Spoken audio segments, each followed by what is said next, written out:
Hello YouTube, how is y'all's day going? Today it is Mock Draft Monday. I've recorded 2 mock drafts. One will be posted later tonight, one will be posted tomorrow. This one, I've got 3 big trades in it for you. It's going to be really exciting. If you are new, please do me a favor, like, subscribe, turn the notifications on, and let's get into it. Alright, so starting off at number 1, no surprise here, taking Caleb Williams. I know everybody that has ever watched anything NFL is going to know who Caleb Williams is. I'm going to run through it super quick. Basically, a little bit taller Kyler Murray with the arms talent of Patrick Mahomes.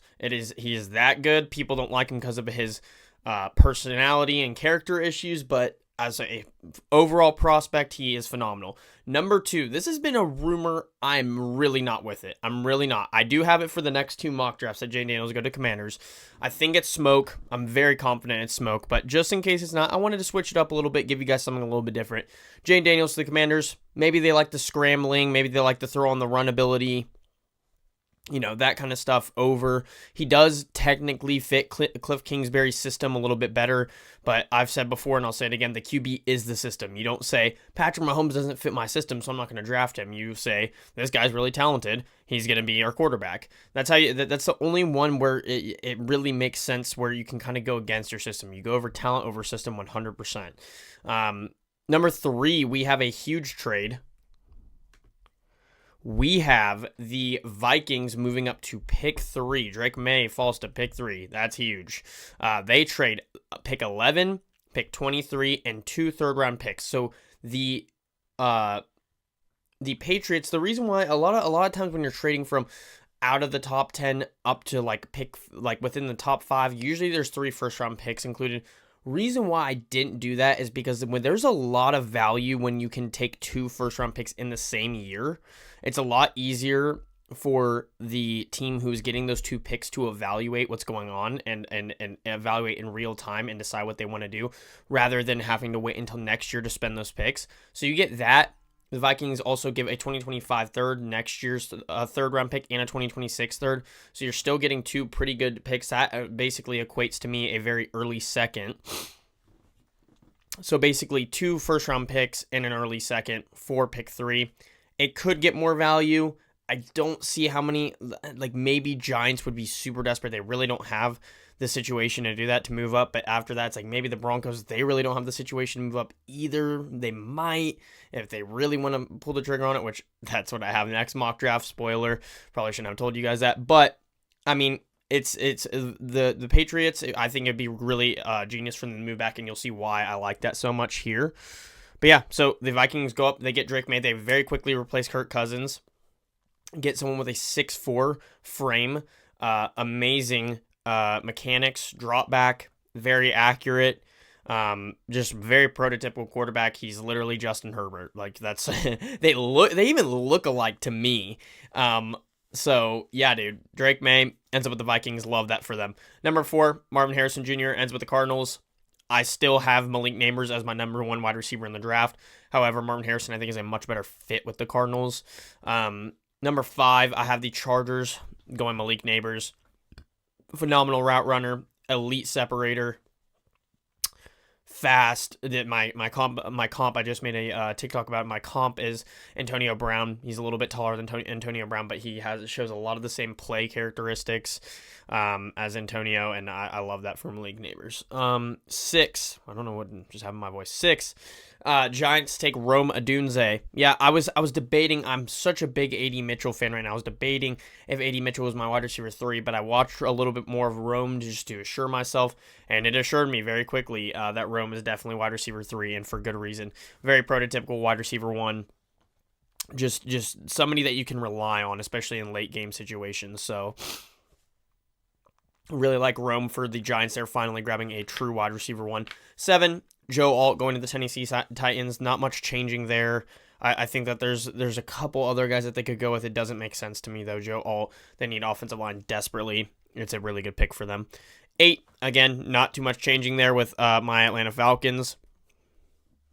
You get Leatu Latu, he's my edge number 1. He is an insane talent. I absolutely love him.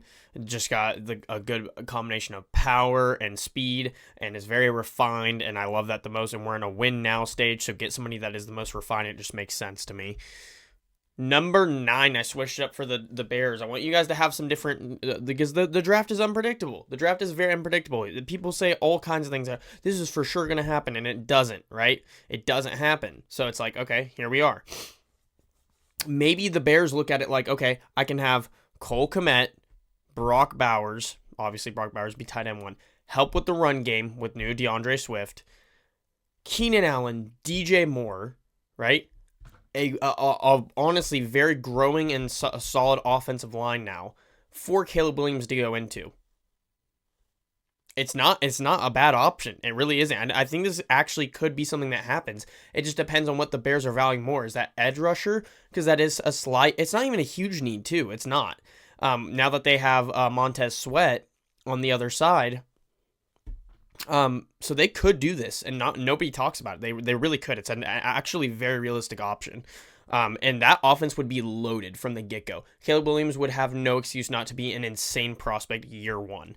So, yeah, I think that's really cool. He would help with the run game, with blocking, and he's obviously an insane, passing threat. Number 10, I have our second trade. J.J. McCarthy falls. J.J. McCarthy falls to pick 10, and the Patriots just trade back to 11. The Broncos are like, we need a quarterback. We like J.J. McCarthy's upside. Once again, I will tell you over and over, I'm not a big J.J. McCarthy guy. I do not think he's a first-round pick worthy whatsoever.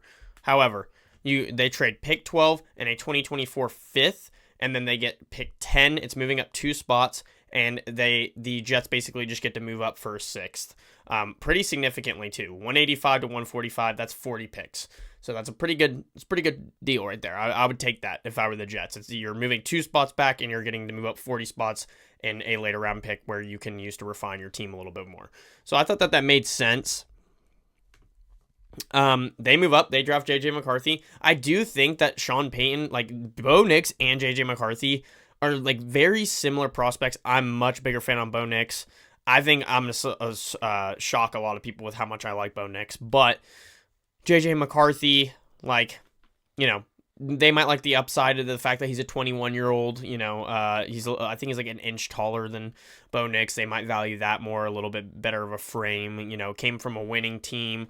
The whole shebang. So J.J. McCarthy going there at 10-11. They traded back. They need offensive line. They need wide receiver. I'm looking at wide receivers. I'm like, there's not much there that I'm like super sold on where I'm like, that's let's grab that guy right now at pick 11. Do they trade back again? I thought about it. Then I was like, that's just too much. I don't know if they need to do that again. Yeah, at some point you just got to grab some talent. So they grab Olu Fashanu. Learned that that's the proper way of pronouncing it. Olu Fashanu. He is left tackle. Great size. Yeah, a lot of people, I will say that J.C. Latham, after I'd made this mock draft, I was watching a little bit of J.C. Latham. He is moving up for me. And I think he has upside at both tackle positions. So I'm a little bit hesitant on that one now, but, who knows how the draft will fall. People are going to, especially when it comes to offensive line, are going to value different things. So Olu Fashanu goes to the New England Patriots. 12, the Jets traded back. I thought, okay, what are they going to do here? Could they go wide receiver? They could, but they really don't need to. Something that a lot of people are saying is like, oh, they have Mike Williams, and they have Garrett Wilson, but they don't really have anybody else. But like Alan Lazard, especially with Aaron Rodgers, was very good a couple years ago. Like there was a reason why they signed him. They're locked into his contract. Getting another wide receiver right now, Brock Bowers is a different story, but getting another wide receiver right now just seems a little bit pointless to me. It's either offensive line. If they don't get Brock Bowers, it's either offensive line or defensive line. They're good on edge rushers. They could go secondary technically, but I think that's more something that you can address in the later rounds, especially because it's mostly safety. You get Byron Murphy here. They lost, what's his name? Franklin Myers, I believe. Am I geeking on that? I think they lost Franklin Myers. I know that they got Javon Kinlaw, who I'm not a fan of. So Byron Murphy comes in.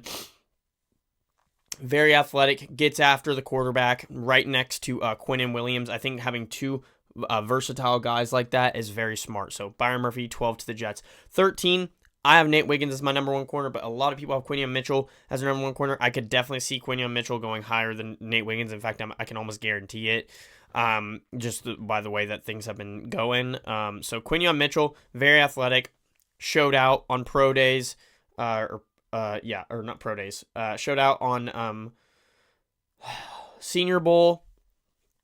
Like, did a really good job at Toledo, has some very interesting tape. Usually I'm much lower on the guys that are from smaller colleges, but he just shows me he really shows me what he's capable of. I really liked his tape, and that's why he's my CB2. So he's not even far off from CB1, you know.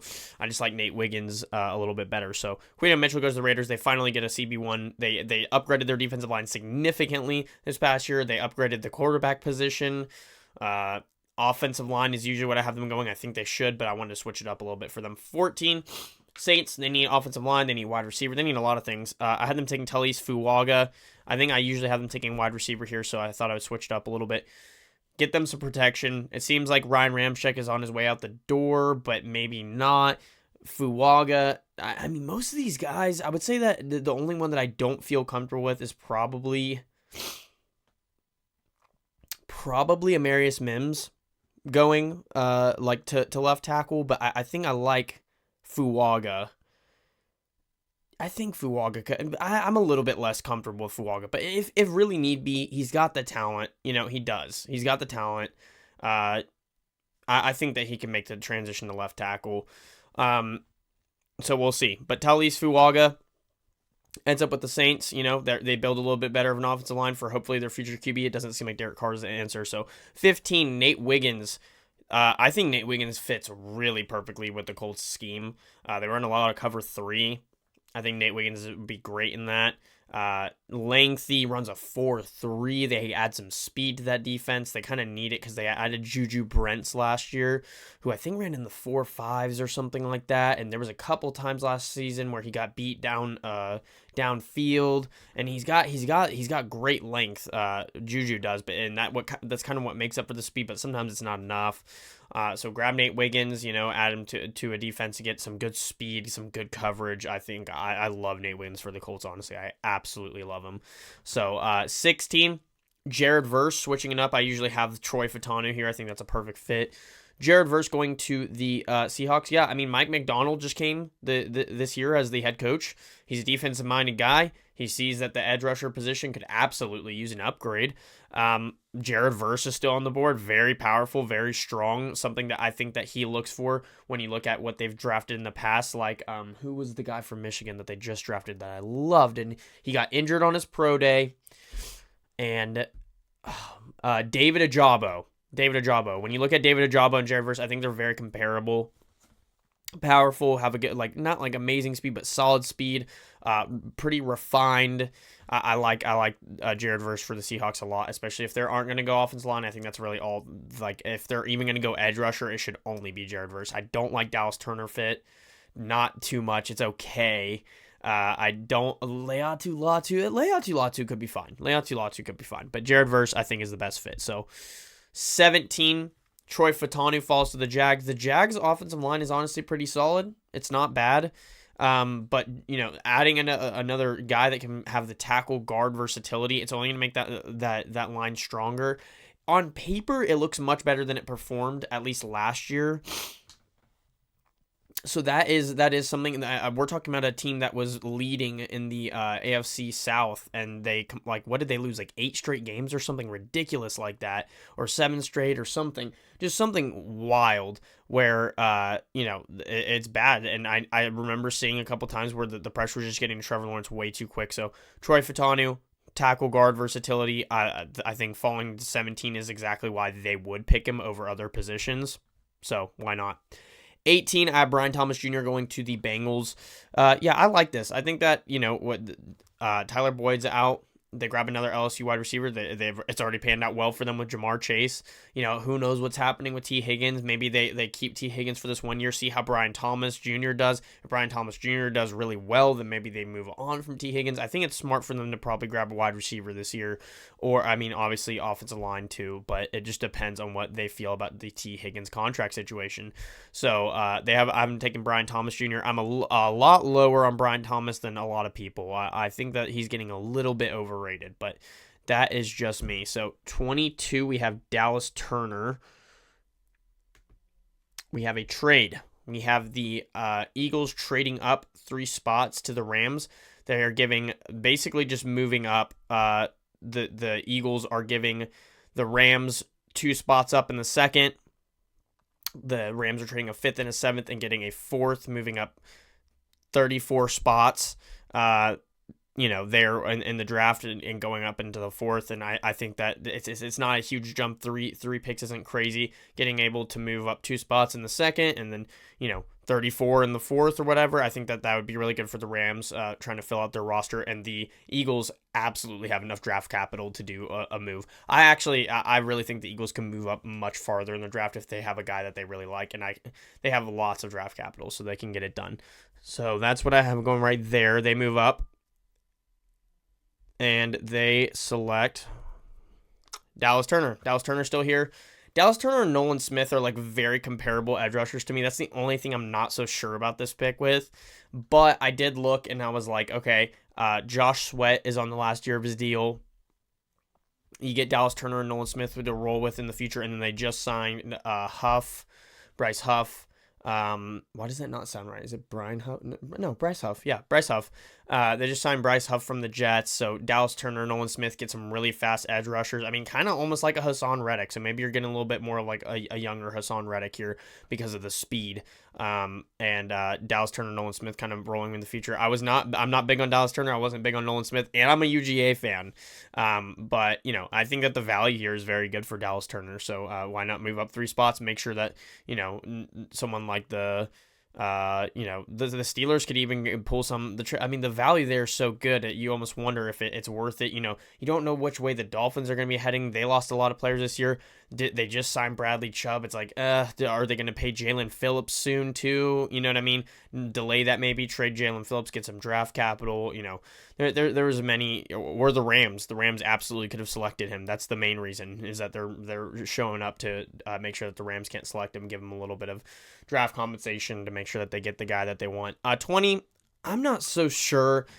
Xavier Worthy is such an intriguing prospect because of his speed. However, I'm just not sold on him other than that. I feel like he's a player that I either will end up regret, and like there's no win with Xavier Worthy for me. I feel like I'm either going to regret how high I put him or regret how low I put him. Like I feel like if I put him low, he's going to be some bang up amazing prospect, and I feel like if I put him too high, he's going to be like not what everybody thinks he'll be. The speed is so intriguing. Other than that, his hands are okay. His route running is good. I don't even want to say great. I don't know. I'm not so sold on Xavier Worthy. However, that speed is amazing. I almost view this as like Russell Wilson's Tyler Lockett here. I feel like it'd be a really good fit to stretch the defenses that the Steelers will be facing. So, 21, the Dolphins, they go Terrion Arnold. I think they would love to grab Terrion Arnold here. I think they grabbed Kendall Fuller to be on the opposite side, but they still need corner, man. And I love Cam Smith, by the way. Cam Smith was my CB2 last year, and he fell like all the way into like the late second, I think. Terrion Arnold here, it just makes sense. Have him as either, your slot guy, which I like Terrion Arnold in the slot a lot. He can do everything, but the value here is just very good. I feel like they would rather have something like that than grabbing an offensive tackle, because the offensive line is not good. They lost pieces, but it's not terrible. So it's like the defense could use a lot of work. They lost Christian Wilkins. They lost Xavier Howard. They lost Jones to the Denver Broncos at safety. So Terrion Arnold, they repair a little bit on the defense. 22. This was the Rams and Eagles trade. Have them selecting Amarius Mims. They get Amarius Mims for the they have Rob Havenstein, but Rob Havenstein's getting older. I wonder how much longer that's going to last. They did add. Who did they add this year? They added Jonah Jackson. So the offensive line is starting to get back together. We'll see. But I have the Rams taking Amarius Mims there. 23. Bo Nix. So they grab Olu Fashanu and then Bo Nix. So now they have part of the offensive line repaired, and then they have the QB position solved.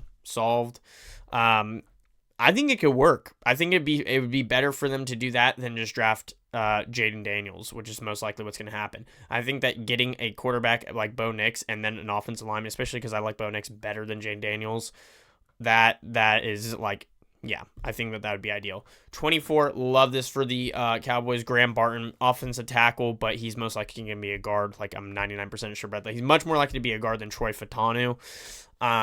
So they grab Graham Barton here. I'm really starting to become a bigger fan of Graham Barton. I really like him. I think he's going to go earlier than people think. And Graham Barton here, very talented player. Like, love it for the Cowboys in so many different ways. Like, that guard tackle versatility on such a beat up line right now is great. JC Latham falls all the way. This is where I'm like, I'm becoming a bigger fan of JC Latham. So, not next mock draft, but the mock draft after that, I think I'll have him going much higher. But JC Latham ends up with the Packers. I think this is a perfect situation for the Packers, being able to stay at 25, grab a very solid tackle for Jordan Love, because the offensive line is falling apart. A lot of offensive lines falling apart this offseason, let me tell you. The 26th, they select Kool-Aid McKinstry. They just traded Carlton Davis to the Detroit Lions. Kool-Aid McKinstry, replacement. I feel like they're actually very similar players. So, there you go. Now you got a young corner on a cheap deal for the next 4 years. 27, I usually double up on wide receiver, or I might go offensive line or whatever with the Cardinals, but I love Cooper DeJean is still here. They could use safety depth, and they could definitely use a cornerback. They signed they got Garrett Williams in the last draft. They kind of like him more as a slot guy. He can definitely play outside though. And then they have Sean Murphy Bunting. They just signed, so Cooper DeJean on the other side of that. I think they would love that. I know Jonathan Gannon will be able to handle that well. 28, AD Mitchell, love this for the Bills. If I could probably select one receiver that I think could fall, that I think is a perfect fit for the Bills, it's AD Mitchell. I want him so bad there. That's a perfect fit. I view AD Mitchell kind of as a George Pickens. Imagine George Pickens with Josh Allen. Oh my gosh. 29, Detroit Lions going Keon Coleman. He's fallen a lot down my board because of how well or how bad he tested. However, he's still a very, I think he's a boomer bust prospect. I think he's either going to be very good and people are like, why wasn't he taken sooner? Or I feel like he's just going to be like, and I hate saying that because I love the guy and I'm rooting for him, but I think he's a boomer bust prospect. So Detroit Lions take a reach there. Most likely try to go for a red zone target, somebody that can go up and get it for Jared Goff. 30, the Ravens, they select Ladd McConkey. I'm a big fan of Ladd McConkey. I think he's a first-round wide receiver. A lot of people don't think that. That's okay. This guy is an elite separator. He's an elite route runner. I mean, he ran a 4.3. I wasn't expecting that. I don't think a lot of people were expecting that. I do not know how he's not a higher riser. I do not know. The Ravens get somebody who can get a lot of separation for someone like Lamar, which is something that they were dealing with in the Super Bowl, or not Super Bowl, sorry, against the Chiefs, which is that the only person that was getting open was Zay Flowers, and that was because of his speed and shiftiness. And then you got someone like Ladd McConkey here who's got separation even without a speed, and the speed helps. And it's like, this is a good fit for the Ravens. They need people who can get open. So Ladd McConkey goes there. 31, Tyler Guyton to the 49ers. Not much to explain there. They need an offensive line for a while. Tyler Guyton is a perfect fit for there. Love him at right tackle. Give Brock Purdy a little bit more time, good lord. And then 32, I do not view Ennis Rakestraw as a first-round pick, but, maybe the Chiefs are kind of grasping at straws here. They grab Ennis Rakestraw as their corner. It's something. It's something. So, yeah, but that is going to be it for today's video. Like I said, if you are new, hit the like, subscribe button, give me a comment. Let me know what you guys think. Who do you think is going to go higher? Who do you think is going to go lower? Who's an underrated prospect of yours? Whatever you guys want to talk about, I'm completely open to. But that is going to be it for the video. Y'all stay safe and God bless.